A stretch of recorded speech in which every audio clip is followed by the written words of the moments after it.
Greetings, welcome to Hear Her Sports. I am your host, Elizabeth Emery. In today's episode, we'll hear about data in sports, a terrific description of experiencing the postponement of the Tokyo Olympics, training without a pool, expanding exposure of role models, the value of sharing more stories of female athletes, sport IQ, along with the beauty and difficulty of water polo. Before we get started, remember to share this episode with women you know. It is a great time to think more about big picture health and fitness. We absolutely don't all have to be Olympians, but so much of what we talk about on the podcast is applicable to all of us. I learn or rethink something from every guest. I hope you do as well. Let's get to it. Here today is Maggie Steffens, who is considered one of the best water polo players in the world. She is a two-time Olympic gold medalist and the MVP at both the 2012 and 2016 Games. In London 2012, her first Olympics, Maggie tied the record for the most goals in an Olympics with 21. In addition to the Olympic medals, Maggie has won 3 World Championship golds, 3 NCAA Championship titles while at Stanford, and in 2017 was named Association of Collegiate Water Polo Coaches Player of the Year. Maggie is still actively training and is the team captain for the upcoming Tokyo Olympics, so I'm super excited to have her on Hear Her Sports to talk about water polo and what she's been up to these days. Welcome, Maggie. Thank you. Wow, that was such a great intro. That makes me feel like I've been doing this for so long, which I guess I really have. Yeah, you have, and you're a superstar, so that's fun. Thank you. Well, let's start. In your bio, you say that you've always wanted to go to the Olympics and you didn't care what sport got you there. I want to know more about that. So What made the Olympics so important and how did you come to that dream? I mean, that's sort of, I don't know. I always find it very interesting when kids know so early on about things like that. Yeah, I mean, it's tough to say exactly because it was so long ago, but I just remember at a really young age, I was just captivated by sport. No one in my family had been to the Olympics. My uncle was on the 1980 team that got canceled for the U.S. So he's an Olympian, but at a young age, like I didn't really know that. You know, you don't really comprehend those type of things. But I just was infatuated with sport and the competition of it. And then I remember in preschool, we did like an Olympic day. And I have a really funny picture of it. Actually, I got to like hold a torch, but it's totally preschool. It's just like you do hula hoops and then you do like you run and cute. I just remember that being such a cool experience. And my dad traveled a lot and used to always bring me back soccer jerseys. And at the time I was a big soccer player, not big. I mean, I was literally in preschool, but soccer was kind of my avenue. And Mia Hamm was starting to get famous, and so she became my first idol. And then once they went to the Olympics and kind of having that role model so early, that really transitioned me to saying, okay, I have to be an Olympian. And probably it's going to be in soccer because I want to be number 9 just like Mia Hamm. Yeah, that's so interesting. I forget that I'm older than you are. I don't remember any Olympic teams of women, like other than gymnastics team, which definitely was not my thing. That's so interesting. Yeah, cool. Yeah. And then I will say one thing about the water polo aspect. Like I mentioned, I wanted to be an Olympian for soccer, but then my dad played water polo. So my uncles played water polo. It was kind of in our blood. And so finally, when I started, when I was about 8, my coach was Maureen O'Toole, who was on the first ever women's Olympic water polo team in 2000. Wow. So in 2001, she came to Danville and started Diablo Water Polo Club. And then that kind of started to transition to, okay, I had a role model in Mia Hamm for soccer, but now I had literally a tangible role model that became almost like a second mom to me. I was best friends with her daughter and I got to see her Olympic medal. She won silver. And so then it was, whoa, I could actually go to the Olympics for water polo. Like I had no idea that was even possible. I barely even knew this sport other than it was affiliated with my dad. And now I got to talk to somebody every day who had the Olympic experience. So, I mean, it was ingrained in me at a really young age for sure. Right. Do you think it made a difference that your water polo coach was right next to you, standing next to you and was like a real person and not on TV? Oh, yeah. No, 100%. I mean, even just the fact that I got to hold her medal. Like you can see pictures and you can get an idea, but to actually have that physical connection and also just an emotional connection. I mean, she's one of my most influential people in my life. So for sure. Cool. What do we need to know about water polo? So many things. I would say number one, water polo is one of the most fun sports to play and probably even more fun to watch. For me, it's more fun to play because I always want to be in the water, of course. But, I think it's hard because it doesn't get the exposure that basketball, soccer, baseball, all these other sports get. And so people kind of just tune it away because they're not familiar to it. Just as we are in life, the things you're familiar with, you gravitate toward. Mm-hmm. And, my mission is to help create that exposure for water polo so more people can have the opportunity to not just play it, but watch it. It is so fun. It is just like basketball in the water. So you have a center, you have somebody who guards the center, and, they're right in front of the net, and everybody else is kind of surrounding them on the perimeter. Everyone goes to offense and defense. There's counterattacks, there's picks, there's passing lanes, there's cutting off and boxing out. And then it's like soccer in the sense that there's actually a goalie and a net. It's funny because it's so similar to all these sports I did growing up. And I think that's why I ended up loving it, is because I did basketball, I did soccer, I did swimming, I did gymnastics, which is kind of balanced, right? And all of those attribute to water polo.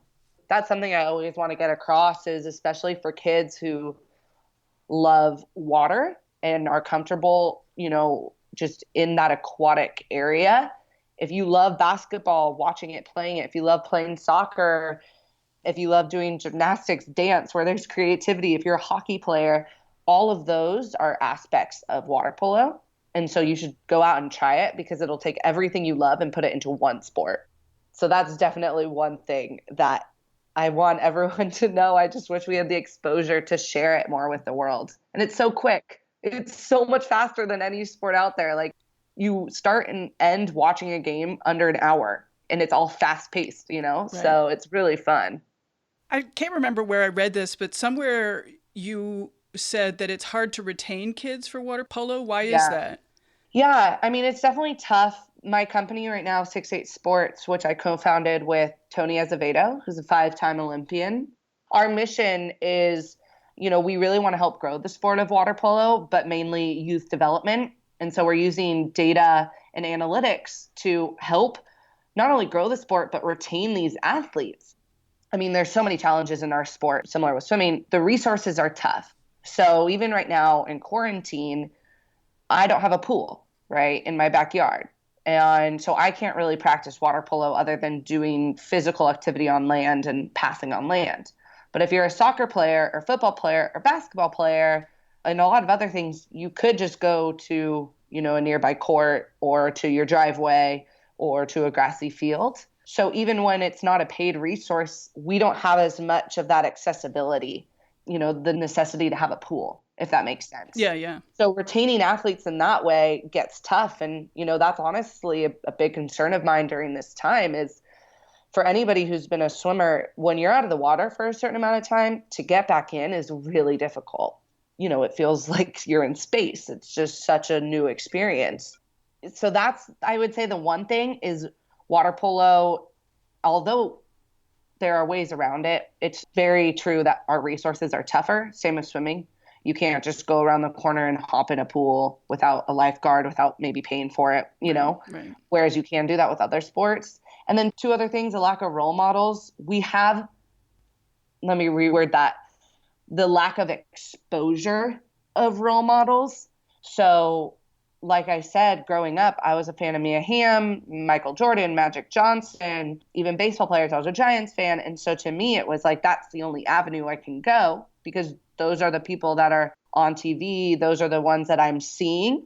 And those are the baseball cards I'm getting. Those are the jerseys I'm getting. So for a kid, it's really easy to imagine yourself being a soccer player, being a basketball player. So all of a sudden, if you're not seeing that exposure of professional water polo players or Olympic water polo players, it's harder to envision that future avenue. Mm-hmm. And so we have the role models. I mean, I look at my team and it's the most incredible group of women I've ever been a part of, intelligent, all Olympians. Like they all went to Stanford, USC, Cal, UCLA. Some of them are trying to be doctors. They're getting their MBA. Like these people are amazing, but they're not being exposed to kids, right? So that's the second problem. And then third problem, like I said, what our company is trying to solve is just data and analytics. And so if we can see where kids are trending, at what ages, even show them their strengths and weaknesses at a younger age, we can keep them in the sport longer because they can see what they need to work on, or coaches can see trends of when kids are maybe stopping playing water polo because, they don't see a future in it, for example. So definitely a lot of challenges, but all things that we're working on right now, Right. I mean, I'm going to expose my ignorance, but, the fact that you guys are 2-time gold medalists at the Olympics and also 3-time gold medals at World Championships, and I didn't know that. And you guys are a team, so there are a lot of athletes that could be terrific role models. Yeah. Yeah, super interesting. I mean, that's the one thing I wish that the world would understand a bit more. It's like so much of our life is revolved around what makes money, right? Mm-hmm. When really maybe it should be revolved around where the opportunity and the quality is, and who has a really good message to the world. And I think I wish that people could see what my teammates do and who they are as people, because they are exactly who I would want my kids looking up to, right. And just because we're not necessarily a money sport, we could be in the future, which I believe that. But just because we're not a money sport right now, then kids don't see them. Right. They don't get those role models. And so how can we change that? And that's in so many sports. You think about rugby or fencing, other sports that kind of have that similar issue.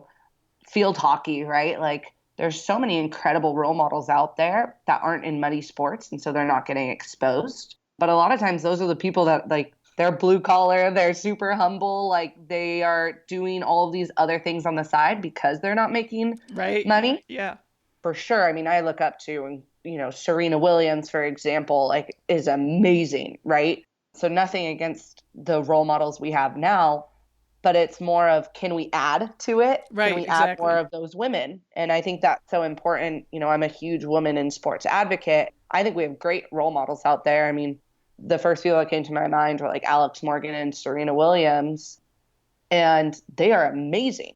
Can we just add more smaller sports that maybe have a different message, that aren't on TV or aren't, with sponsors or don't have 1 million followers on their Instagram, but have those similar attributes to be a great role model, and probably a different story, which is just so cool. So any way I can get my teammates out there, I mean, it's like, I think about Ashley Johnson, the first ever African-American to play water polo at the Olympic Games, and then ended up being one of the top players of that year and of the Olympic Games, MVP the following year at Worlds, and has been named best player of FINA sports last year and is changing the game, right?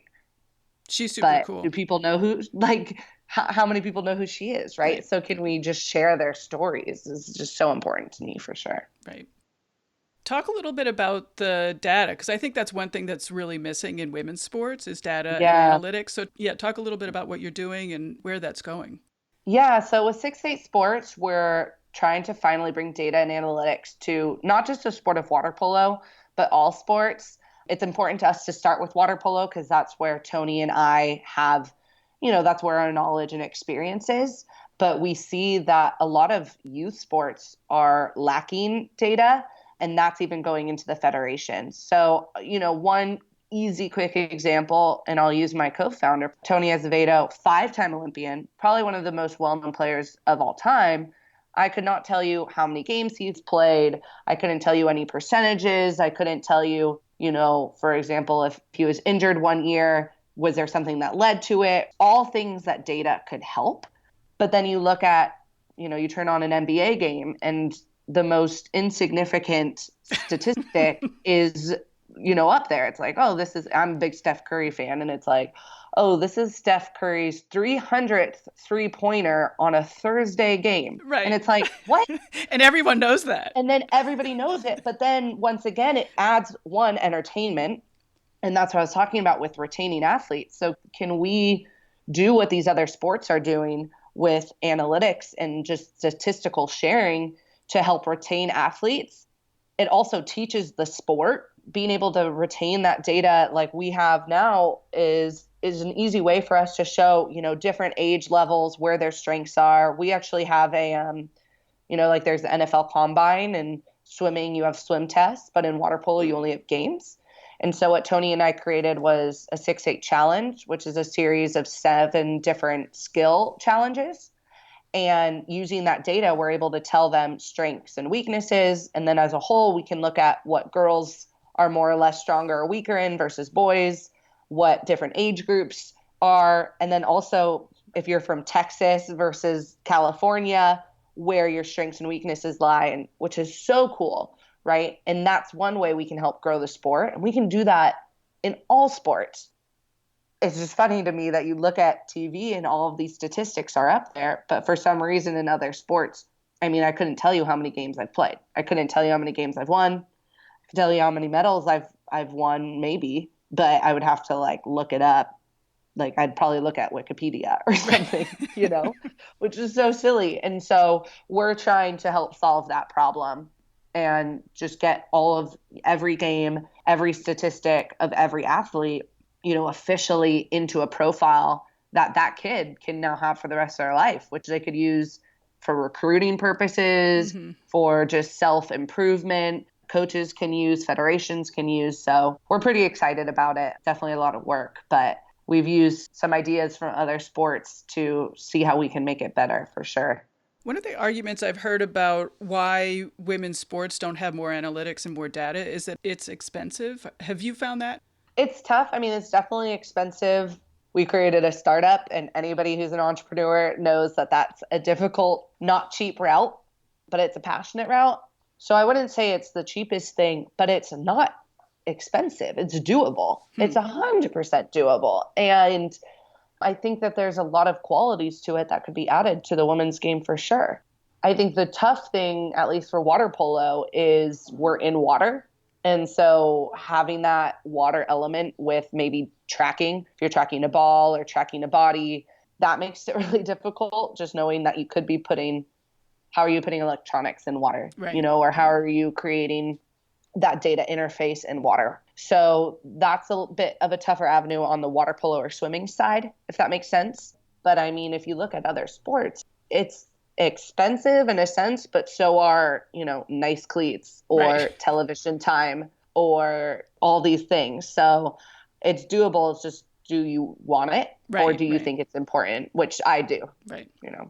Let's get back to the actual sport. So I'm an endurance athlete mostly, and even as a kid playing soccer, I realized I didn't have a great ability to picture the field and all the other players and what they were doing and to understand it tactically. I recently saw a video that you put together talking about space and sort of the field of polo, the pool. Oh, yeah. So can you teach that awareness, and how? Yeah, I mean, it's definitely a tough sport in the sense that so much is going on. So I think that's something that it's tough, especially for fans when they first watch a game, is if you've never played it, there's whistles, everybody's moving, you can't see what's going on underwater. So there's just a lot going on. But something that I think is really easy to relate it to, just because more or less everybody has probably watched one basketball game. Even if you're not a basketball fan, everyone's probably watched a basketball game or maybe dribbled a basketball in their life. And so I like to relate it to basketball a lot. We are very similar, but you just add a water feature, which makes water polo that much tougher. You add an underwater feature, which makes water polo that much tougher. And then you add a goal and a goalie like soccer, right. which makes water polo even that much tougher. So it's a super tough sport, but that's what makes it so fun. And if you think about, just teaching space, teaching awareness, I just want to kind of transport you to a basketball game. whether you're watching or you can imagine you're playing, right? So if you imagine you're in the front court, you're looking at the net, you're looking at the basketball hoop, you have your teammates usually in like a semicircle formation around the basketball hoop. And then you have your biggest person, your Shaquille O'Neal, is in front of the net. And the purpose, more or less, of basketball when you're watching it, you'll notice, is there's a lot of movement on the outside, right? And then a lot of three-point shots, like from the outside. And then there's a lot of opportunities trying to get the ball to the big Shaquille O'Neal in front of the net. Mm-hmm. Because if you think about it, that's probably the easiest shot because it's right in front of the hoop.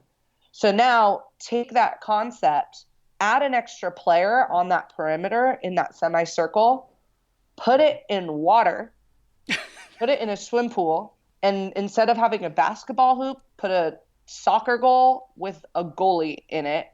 And now you have a water polo game. Right, right. And you think about all the things that happen in basketball, people set picks. So I'm a Warriors fan. I love their ball movement. And I would say I would compare the way that the Warriors play basketball currently is how our women's team plays water polo. We move the ball a lot.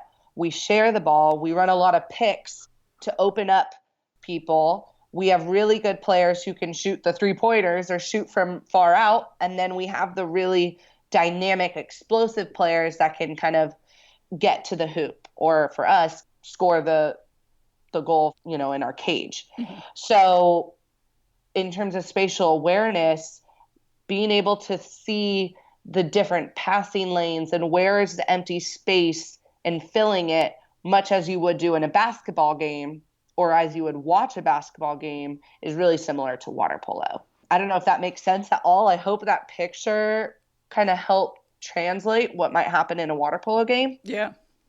What's happening underwater? Underwater is free game in a sense. The rest can't see it. For me, I use it a lot as a strategic way. So to answer kind of both those questions, one way that helped myself learn a lot of awareness and water polo IQ, and even how to deal with the underwater physicality was I always played up, and I would advise girls to do the same.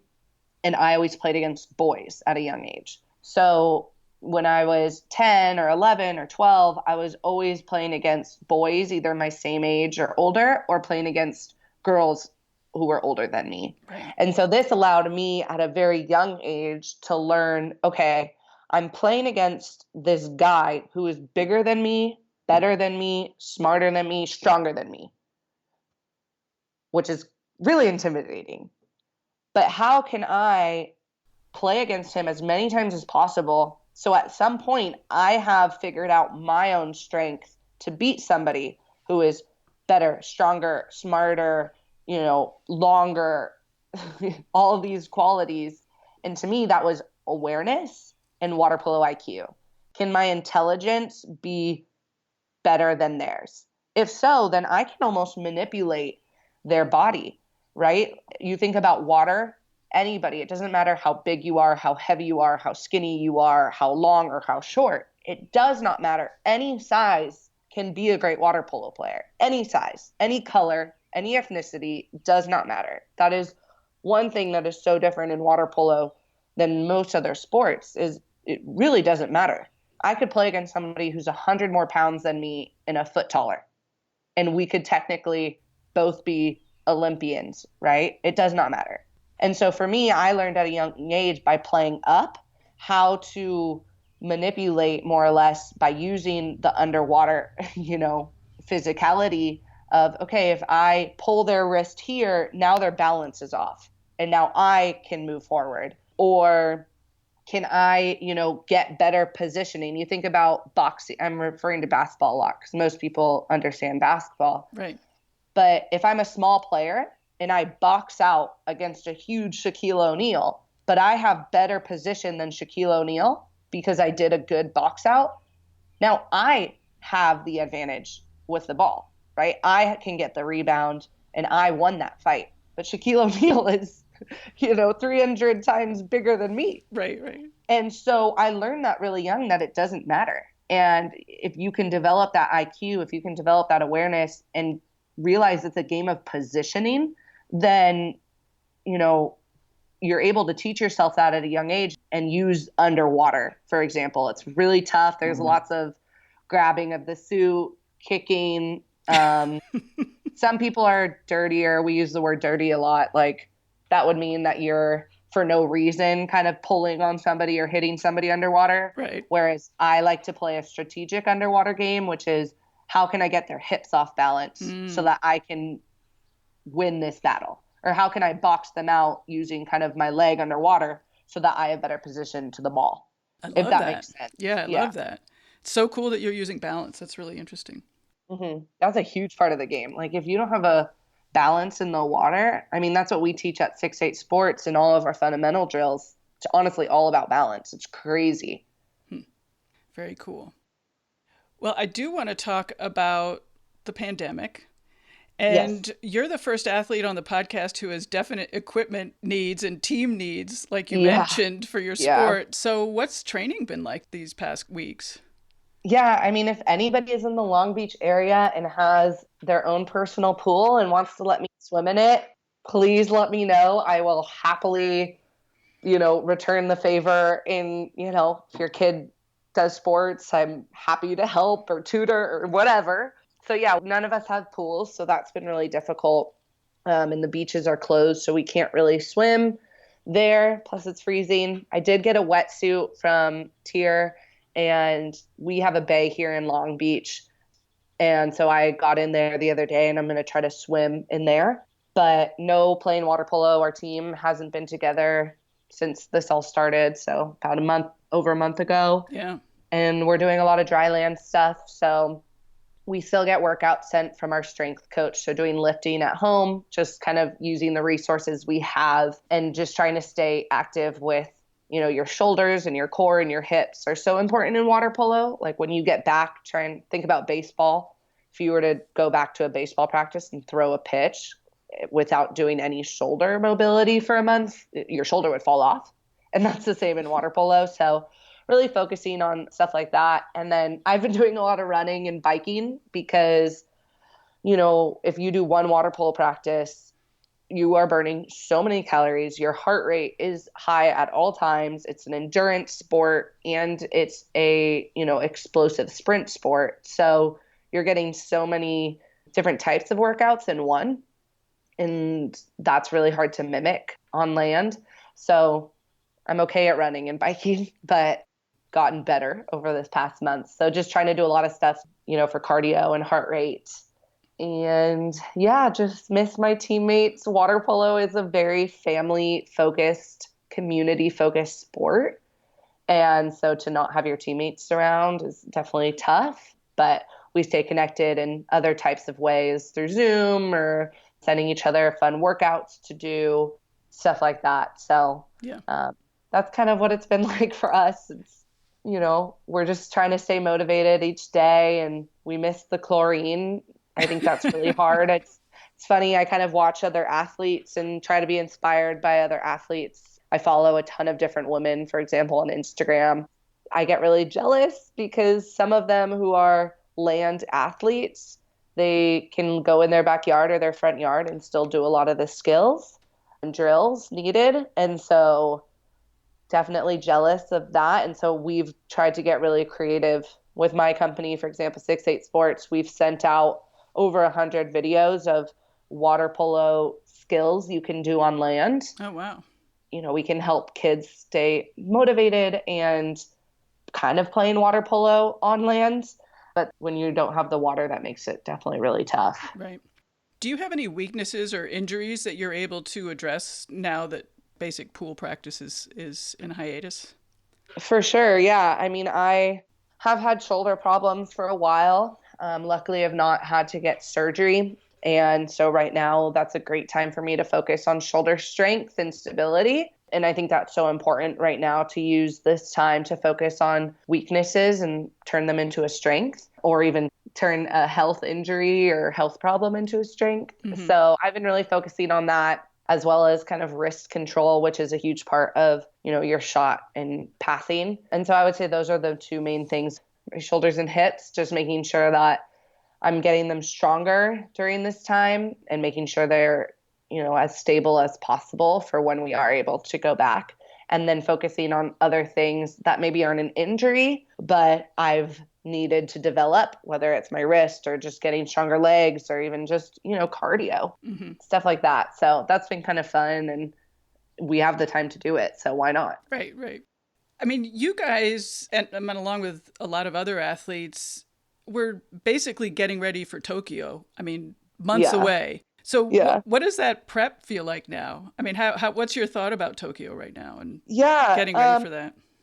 It's definitely been an emotional and mental roller coaster kind of dealing with that. I'm going to be super transparent because I think that's important. And right away when we found out the news, although I was ready for it, I knew it needed to happen and I understood the decision and I fully backed it. It didn't mean that it was easy to process. Right. And I think that's super fair. I think it's important to be in touch with your emotions and be in touch with your feelings, because if you don't do that, then at some point down the road, I would have exploded, right? And so right when we found out the news, it was kind of like, okay, I know we need to do this. So it was easy to accept in that way, but we were so close, and I had been looking forward to 2020 since 2016 ended. That's kind of how Olympians think. You think in quads. Right. I'm sure you've talked to a lot of Olympians, and your life kind of revolves around 4 years. And so to have that 4 years kind of be dropped from you was, you kind of had to mourn it.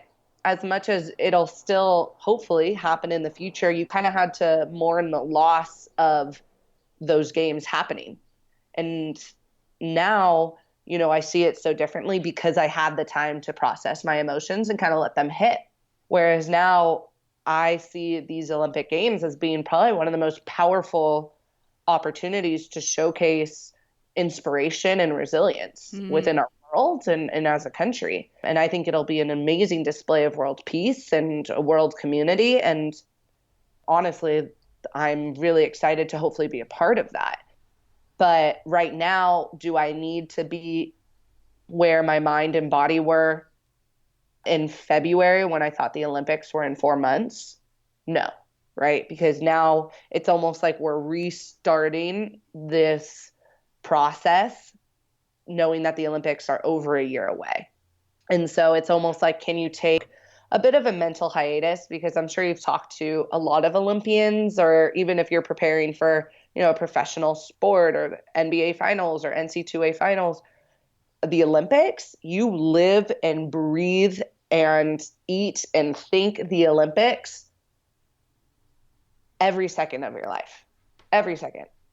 And so for them to kind of be taken for you, I think that's why, a lot of athletes, I'm sure, kind of struggled with that, as I did, because if you live, breathe, think, eat everything the Olympics, and to have it kind of removed or suspended, I guess, for a year, it's, you got to handle that.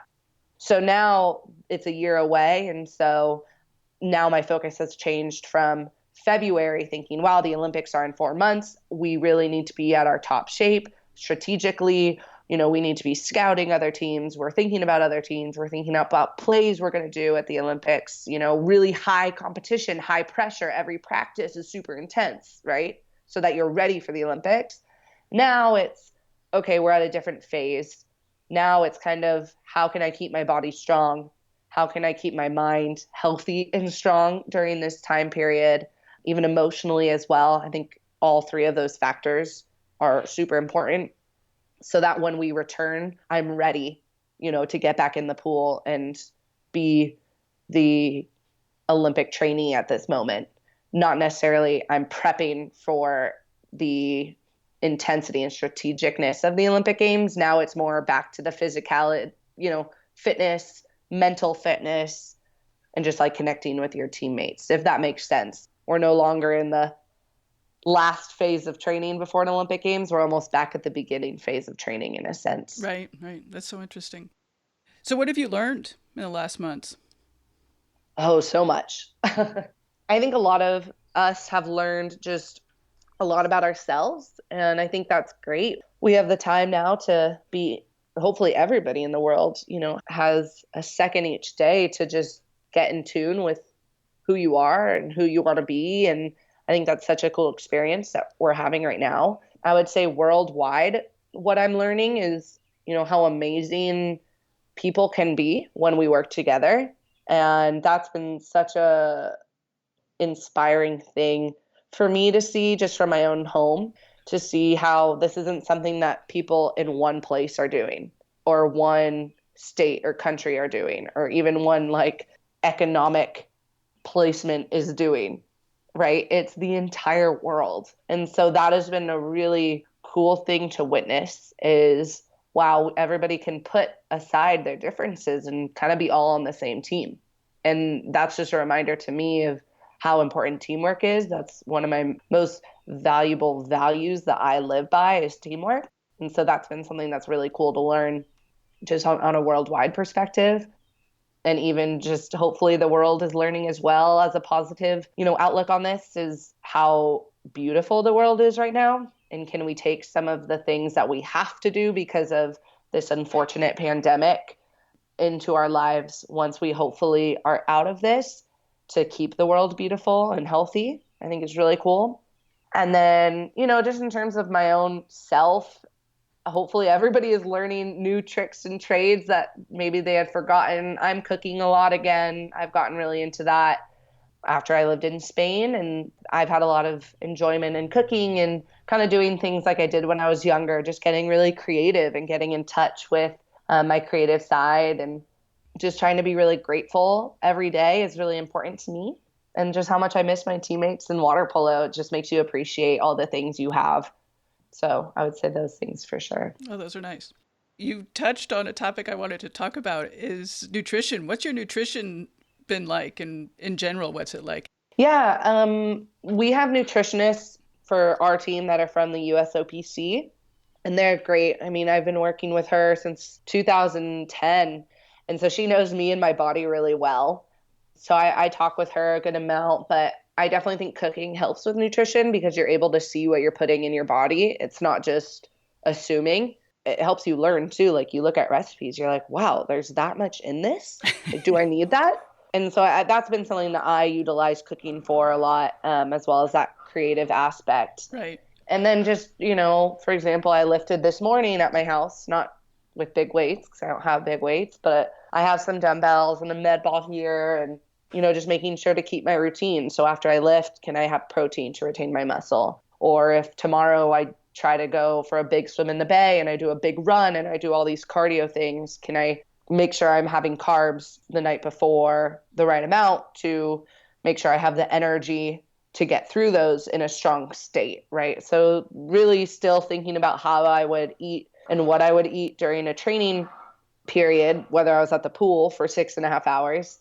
And can I still take those qualities to what I'm doing at home, but probably just a lot less? Right. Because, in water polo, you burn like 3,000 calories easily in a practice. Like that is, probably way more than that.